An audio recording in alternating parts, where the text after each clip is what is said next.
प्यारे बच्चों, संस्कृत खंड आपकी पाठ्य पुस्तक में, हिंदी की जो आपकी पाठ्य पुस्तक है उसमें गद्य खंड, पद्य खंड और संस्कृत खंड है। तो आइए आज हम लोग संस्कृत खंड के पहले पाठ, जिसका शीर्षक है वाराणसी, वाराणसी के संदर्भ में आज अध्ययन करेंगे। प्यारे बच्चों, तुम जिस देश के निवासी हो, यह देश जगत गुरु रहा है।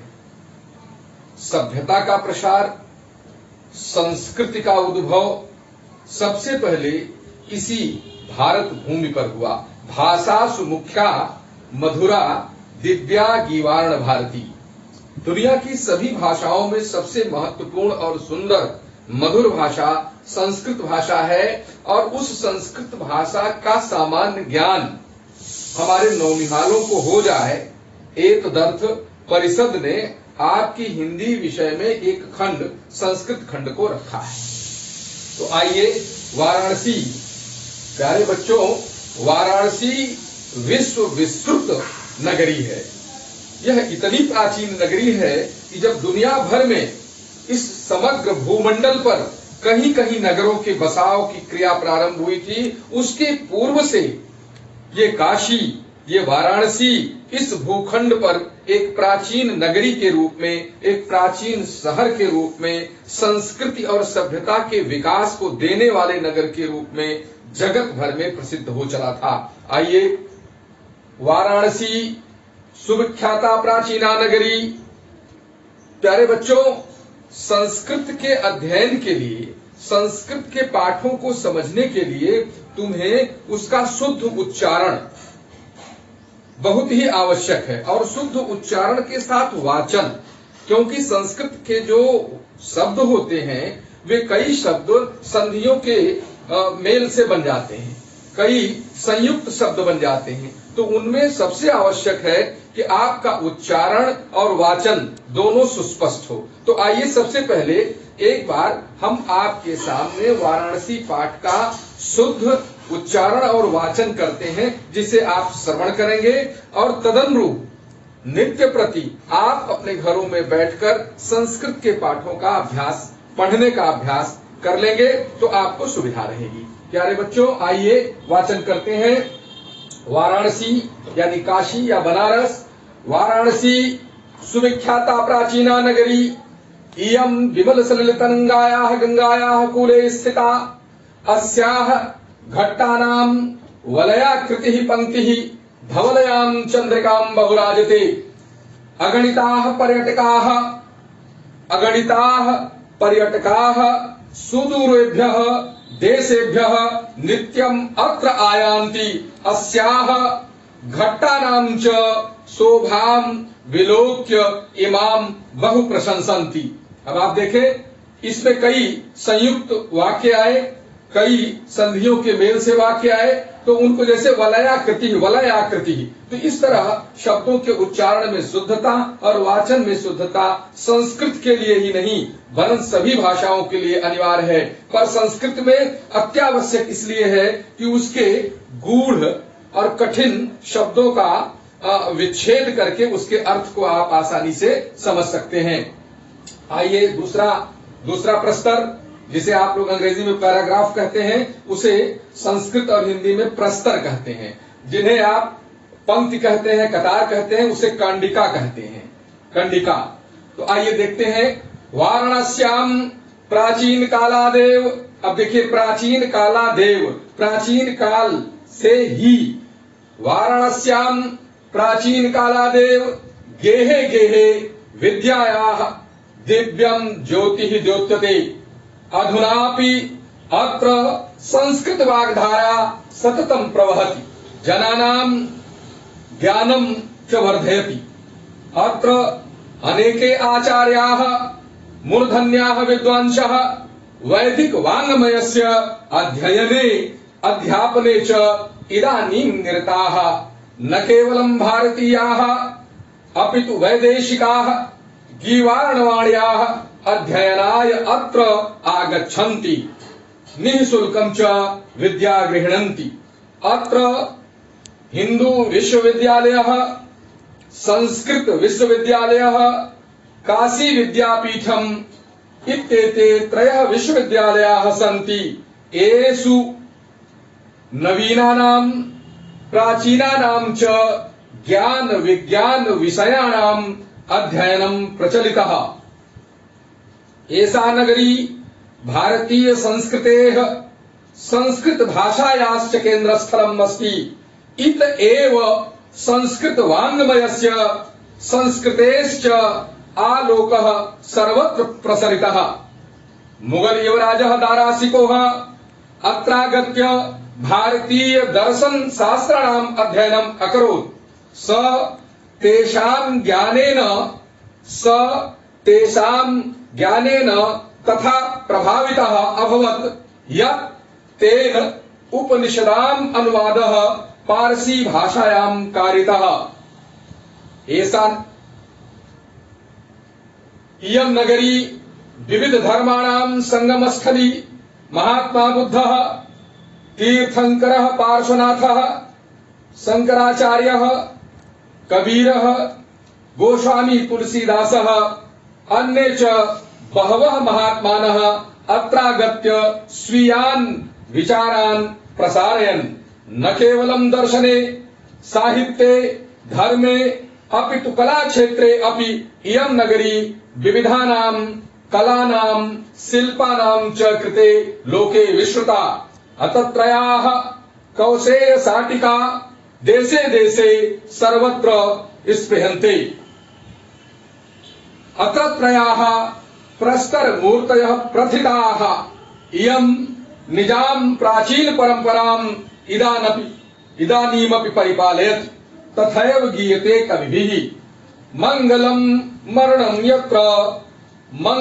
मरणं यत्र विभूतिर्यत्र भूषणम्, कौपीनम् यत्र कौशेयम्, काशीकेनोपपायते। फिर से श्लोक सुन ले। मंगलम् मरणं यत्र विभूतिर्यत्र भूषणम्, कौपीनम् यत्र कौशेयम्, काशीकेनोपमायते।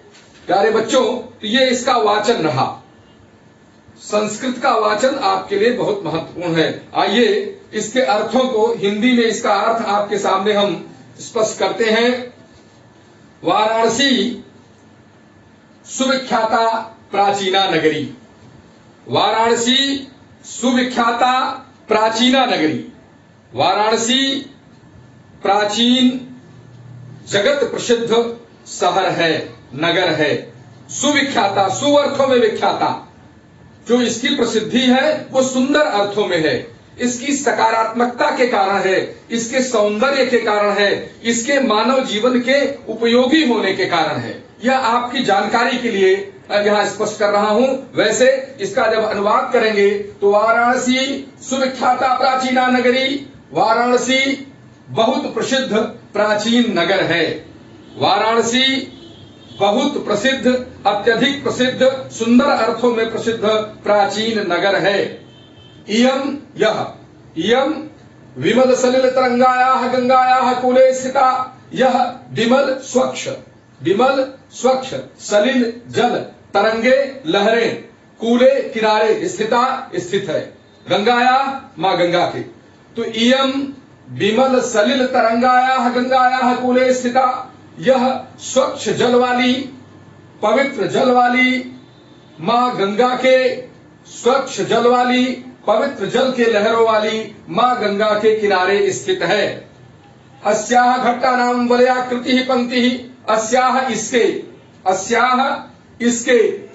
अस्याह घट्टानां, इसके घाटों की वलयाकृति घुमावदार से अभिप्राय यह है अर्धचंद्राकार स्थिति है। प्यारे बच्चों, यहाँ आपकी जानकारी के लिए यह स्पष्ट कर देना उचित प्रतीत होता है कि पूरे गंगा जी की जो यात्रा है, जो गोमुख से निकलकर और बंगाल की खाड़ी तक जहां जाकर सागर में मां गंगा विलीन हो जाती हैं, इस पूरी यात्रा में वाराणसी एक ऐसी नगरी है जहां के घाटों को मां गंगा कभी नहीं छोड़ती। गंगा के प्रवाह में परिवर्तन होता रहता है अन्य नगरों, अन्य शहरों में। जैसे प्रयाग में ही गंगा कभी प्रतिष्ठानपुर झूसी की ओर, तो कभी इधर बधवा के हनुमान जी की ओर, यानी इधर की ओर किला घाट की ओर चली आती हैं, इधर आकर बहती हैं। पर वाराणसी में अब तक अभी कभी ऐसा नहीं देखा गया कि मां गंगा वाराणसी नगरी के घाटों को छोड़कर दूसरी दिशा में चली गई हो। यह एक अद्भुत और विलक्षण कृपा है मां गंगा की। पापापहारी मां गंगा पापों को हरने वाली है। मां गंगा हमारे लिए जीवन दायिनी है। तो वो गंगा की कृपा, भगवान भूतनाथ भूतेश्वर की नगरी, भगवान शंकर की नगरी काशी कही जाती है। कहते हैं कि यह नगरी उनके त्रिशूल पर बसी हुई है। किसके? भगवान देवादिदेव महादेव शंकर जी के त्रिशूल पर। तो उस नगरी को मां गंगा ने कभी नहीं छोड़ा। और वहां की जो भौगोलिक स्थिति है वो अर्धचंद्राकार है। तो गंगा का एक स्वरूप वहां हमें अर्धचंद्राकार स्वरूप में दिखाई पड़ता है। जैसे आसमान में जब बगुले उड़ते हैं तो वो अर्धचंद्राकार पंक्ति बनाकर उड़ते हैं। तो उसी का वर्णन यहाँ है कि अस्याह घट्टा नाम बले आकृति ही पंक्ति ही, इसके घाटों की घुमावदार पंक्तियां धवलयाम सफेद, धवलयाम सफेद चंद्रिकाम चांदनी में बहुराजते अत्यधिक शोभायमान होती हैं। इसके घाटों की जो घुमावदार पंक्तियां हैं वो स्वच्छ सफेद चांदनी रात में अत्यधिक शोभायमान होती हैं। अगणिताः पर्यटकाः सुदूरेभ्यः देशेभ्यः नित्यम अत्र आयान्ति। अगणिताः असंख्य, अगणिताः असंख्य पर्यटकाः यात्री सुदूरेभ्यः देशेभ्यः दूर दूर देशों के नित्यम प्रतिदिन अत्र यहाँ आयान्ति आते हैं। अगणिताः पर्यटकाः सुदूरेभ्यः देशेभ्यः नित्यम अत्र आयान्ति अस्याः घट्टानां च शोभां विलोक्य इमां बहु प्रशंसन्ति। अगणित असंख्य पर्यटक दूर दूर देशों से नित्य प्रति यहाँ आते हैं और इनके घाटों के सौंदर्य को विलोक्य देखकर इसकी बहुत अधिक सराहना करते हैं, बहुत अधिक प्रसन्नता व्यक्त करते हैं, इसकी बहुत अधिक प्रशंसा करते हैं। दूसरा प्रश्न देखिए, वाराणस्याम प्राचीन कालादेव गेहे गेहे विद्यायाः दिव्यम ज्योतिम ज्योत्यते। वाराणसी में, वाराणस्याम वाराणसी में प्राचीन कालाद एव प्राचीन काल से ही गेहे गेहे घर घर विद्यायाः विद्या का दिव्यम अलौकिक ज्योति प्रकाश द्योतते चमक रहा है। वाराणसी में प्राचीन काल से ही घर घर विद्या का अलौकिक प्रकाश चमक रहा है। अधुनापि आज भी अत्र यहाँ संस्कृत वाग्धारा, संस्कृत साहित्य सततम प्रवहति निरंतर प्रवाहमान है। अर्थात संस्कृत के ज्ञान विज्ञान का अध्ययन यहाँ लगातार चल रहा है। कब? आज भी। प्राचीन काल की बात हमने की कि दिव्यम ज्योति ज्योतिते, और अब आज आप देखें तो अधुनापि अत्र संस्कृत वाग्धारा सततम प्रवहति जनानाम ज्ञानम च वर्धयति, और लोगों के ज्ञान को बढ़ाती है। संस्कृत की यह वाग्धारा, संस्कृत की यह ज्ञान धारा आज भी लोगों के ज्ञान को बढ़ाती है। अत्र अनेके आचार्याः मूर्धन्याः विद्वांसः वैदिक वाङ्मयस्य अध्ययने अध्यापने च इदानीं निरताः।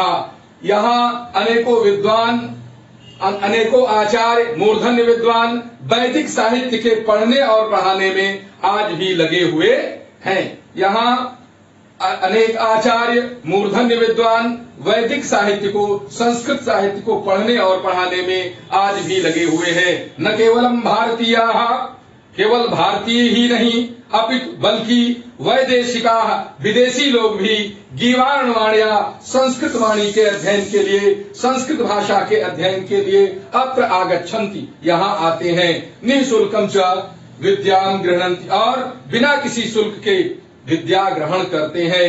अत्र हिंदू विश्वविद्यालयः, संस्कृत विश्वविद्यालयः, काशी विद्यापीठम इत्येते त्रयः विश्वविद्यालयाः सन्ति। यहाँ हिंदू विश्वविद्यालय, संपूर्णानंद संस्कृत विश्वविद्यालय और काशी विद्यापीठ नामक 3 विश्वविद्यालय अवस्थित हैं। प्यारे बच्चों, बनारस हिंदू विश्वविद्यालय विश्व के सर्वश्रेष्ठ और विशाल विश्वविद्यालयों में से एक है। इसकी स्थापना महान स्वतंत्रता संग्राम सेनानी, उद्भट विद्वान, एक कर्मयोगी और कर्म योद्धा पंडित मदन मोहन मालवीय ने की थी।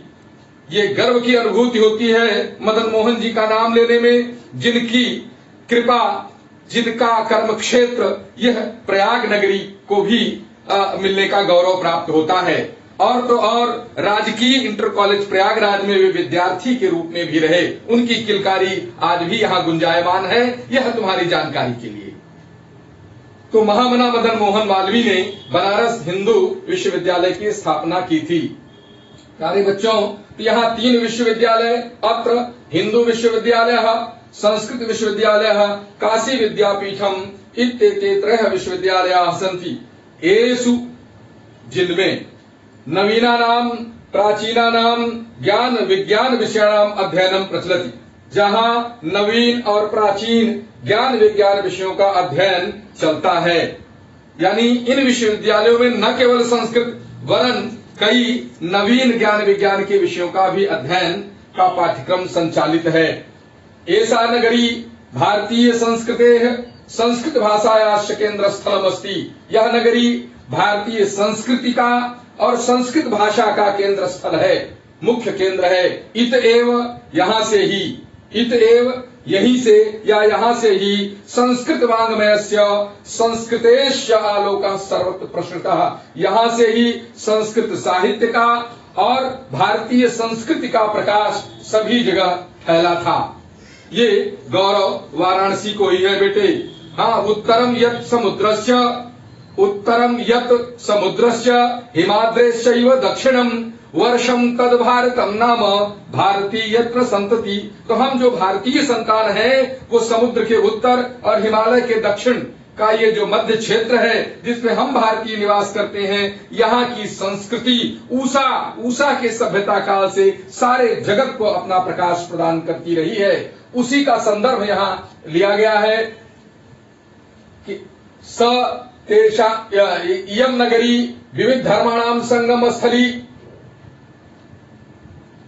यह नगरी विविध धर्माणाम संगम स्थली, अनेकों धर्मों की संगम स्थली है। इसके पहले 2 पंक्तियां और मैं दोहरा देना चाहता हूं। एषा नगरी भारतीय संस्कृते संस्कृत भाषायाश्च केंद्र स्थलम अस्ति। यह नगरी भारतीय संस्कृति की और संस्कृत भाषा की केंद्र स्थली है। इत एव संस्कृत वाङ्मयस्य संस्कृतेश्च आलोकः सर्वत्र प्रसृतः। यहीं से संस्कृत भाषा का और संस्कृति का, सभ्यता का प्रकाश सभी जगह फैला था। मुगल युवराज दारा सिकोह अत्रागत्य, मुगल युवराज दारा सिकोह यहाँ आकर भारतीय दर्शन शास्त्राणाम अध्ययनम अकरोत्। यहाँ आकर भारतीय दर्शन शास्त्रों का अध्ययन किया। सब तेषां ज्ञानेन तथा प्रभावितः, वे इस ज्ञान से इस प्रकार प्रभावित हुए कि यत् की तेन उन्होंने उपनिषदाम अनुवादः पारसी भाषायां कारितः, उन्होंने उपनिषदों का अनुवाद पारसी भाषा में कराया। यम नगरी विविध धर्माणाम संगम स्थली, यह नगरी अनेकों धर्मों का मिलन केंद्र है, संगम स्थली है। महात्मा बुद्ध बौद्ध धर्म के संस्थापक, तीर्थंकर पार्श्वनाथ जैन धर्म से संबंधित एक महान व्यक्तित्व, शंकराचार्य सनातन धर्म के एक मौलिक पुरुष, आदि पुरुष, कबीर हिंदी साहित्य के ज्ञान मार्गी शाखा के एक उद्भट विद्वान महात्मा कबीर, गोस्वामी तुलसीदास सगुण मार्गी काव्यधारा के राम भक्ति शाखा के प्रतिनिधि कवि महात्मा तुलसी, अन्य च बहवा महात्माना, और भी दूसरे बहुत से महात्मा अत्रागत्य यहाँ आकर स्वीयान विचारान प्रसारयन, अपने विचारों को प्रसारित किया, अपने दर्शन को यहाँ से उन्होंने फैलाया। न केवलम दर्शने साहित्य धर्मे अपितु कला क्षेत्रे इयं नगरी विविधानां कलानां शिल्पानां च कृते लोके विश्रुताः। न केवलम दर्शने, यह केवल दर्शन साहित्य धर्म के क्षेत्र में ही नहीं बल्कि कला के क्षेत्र में भी यह नगरी अनेकों कलाओं, अनेकों शिल्प कलाओं के लिए संसार भर में जानी जाती है, यह संसार भर में प्रसिद्ध है। हतत्रयाः यहाँ की कौशेय साटिका, रेशमी साड़ियां, यहाँ की रेशमी साड़ियां देशे देशे सर्वत्र स्पृहन्ते, देश देश में चाही जाती हैं, अर्थात अपनी गुणवत्ता के कारण संसार भर के लोग यहाँ की बनी हुई रेशमी साड़ियों को लेने की इच्छा रखते हैं। तत्रयाः कौशेय साटिका देशे देशे सर्वत्र स्पृहन्ते, यहाँ की रेशमी साड़ियां संसार भर के समस्त देशों में चाही जाती हैं। अतत्रया प्रस्तर मूर्तयः प्रथिता प्रसिद्ध। अतत्रया यहाँ की, प्रस्तर मूर्तयः पत्थर से बनी हुई मूर्तियां, यहाँ की पत्थर से बनी हुई मूर्तियां प्रसिद्ध हैं। यही है शिल्प कला यहाँ वाराणसी की, जो मूर्तियों में साक्षात दृष्टिगोचर होती है। इयम निजाम प्राचीन परंपराम इदानीम परिपालयति, यह अपनी पुरानी परंपराओं का आज भी पालन करती है। कौन? वाराणसी। वाराणसी की जो प्राचीन परंपराएं हैं वह आज भी उसकी संवाहक उसी प्रकार बनी हुई है। तथैव गीयते कवि, तभी कवियों ने अपनी कविताओं में गाया है। क्या गाया है? मंगलम मरणम यत्र विभूतिर्यत्र भूषणम कौपीनम यत्र कौसेयम काशी के नोपमायते। जहां मरना भी कल्याणकारी है। मंगलम मरणम यत्र, यत्र जहां मरणम मरना, परलोकवासी हो जाना मंगलम कल्याणकारी है, जहां मरना भी कल्याणकारी है। विभूतिर यत्र भूषणम, जहां भगवान भूतेश्वर की भस्म ही आभूषण है, गहना है।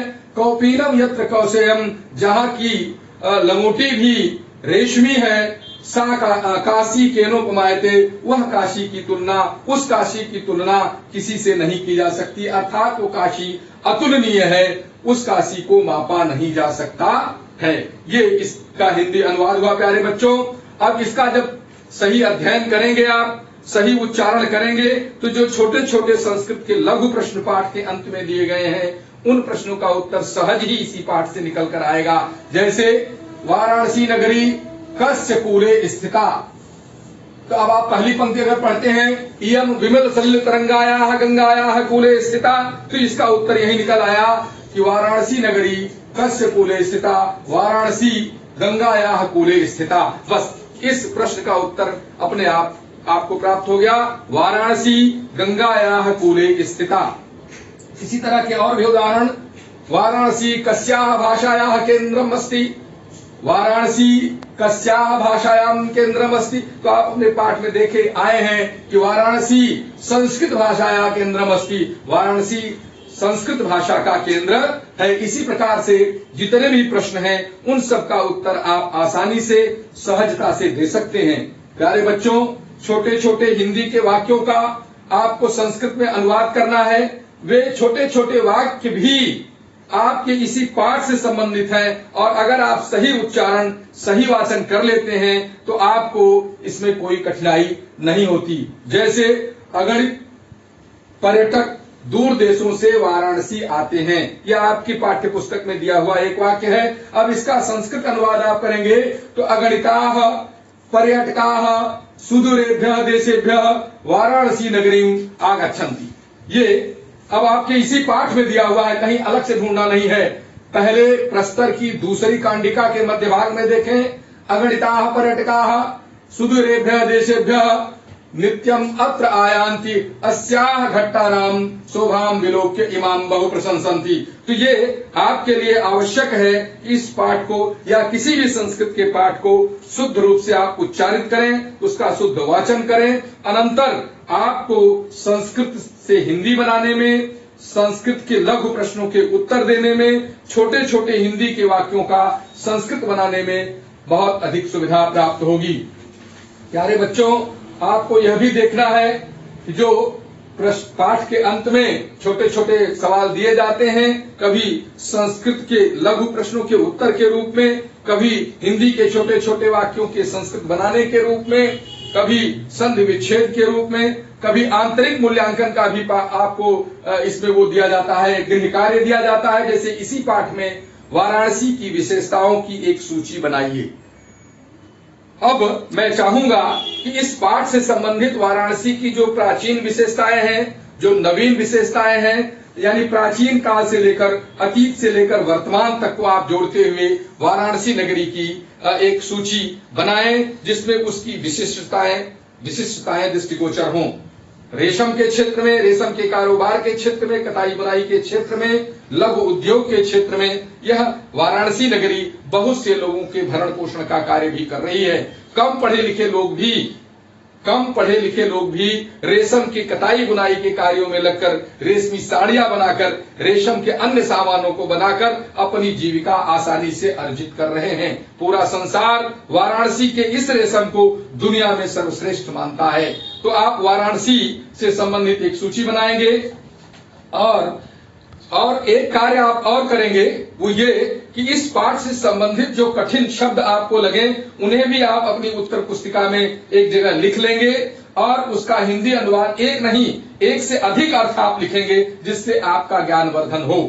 तो प्यारे बच्चों, आज की कक्षा हम इस पाठ की समाप्ति के साथ समाप्त करने जा रहे हैं। आपकी जो भी कठिनाइयां होंगी, इसे आप बिना किसी संकोच के निर्भय होकर अपने शिक्षक के साथ संवाद स्थापित कर जान सकेंगे। प्यारे बच्चों, शिक्षक तुम्हारा वह गुरु है, शिक्षक तुम्हारे लिए वह सोपान है जो तुम्हारी हर कठिनाई का निवारण पवित्र मन से करता है और तुम्हारे सर्वहित के लिए वो सदैव संलग्न और उसके लिए चिंतनशील होता है कि हमारा विद्यार्थी एक जागरूक नागरिक बनकर, एक सुयोग्य मानव बनकर, सुंदर मानव बनकर कैसे आगे जाए और जैसे उसका भविष्य सुंदरतम हो। इसी कामना के साथ तुम सबको शुभाशीष देते हुए मैं आज की कक्षा का समापन करता हूं।